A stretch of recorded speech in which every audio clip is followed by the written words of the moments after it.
যে হারে দেশে ডাহাতি চিন্তায় চুরি বাড়ছে এখন আল্লাহ আল্লাহ আমি যাইতেছি আমার জানলা মাঝে দুঃখ ভয় ভয় লাগতেছে আল্লাহ জানে আজকে আমার হেফাজত করে যদি আল্লাহ বাড়িতে নেও আল্লাহ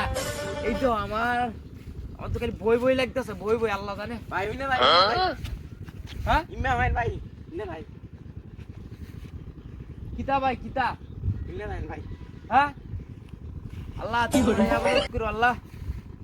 ভাই কিতা কিতা ভাই ভাই আরে মিয়া তোমার হাবিলি তামাম আমরা এই গ্রামে মিয়া নতুন আইছি তাতে তোমার আমারটা কই দে হেই বেটা বিনা হ্যাঁ তুই আমার ডাক পারস হেই কিতা আছে পারর কিতা আছে ভাই আমরা হেই কিতা আছে দে দে দে দে দে সাহস কত বড় আমার লাগাই দে কত বড় ভাই হেই আবার তো নাই কেন আগে হেই কত কিতা আছে পারর পারর হ্যাঁ হেই তুই এলাকা তাইলে কৃষ্ণ লই আইতে রাস্তা গাড়ি এই তোর ফ্রেন্ড গুড তোর জন্য কথা ফ্রেন্ড গুড আচ্ছা ওঠ যা যা যা যা যা তো দে জিয়া ডরানি জোরাইছিলাম আজ যা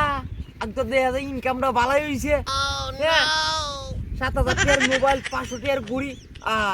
আজকে তো আমি বাঘের মতো গর্জন করেছি আমি তো বেটাই হয়ে গেছি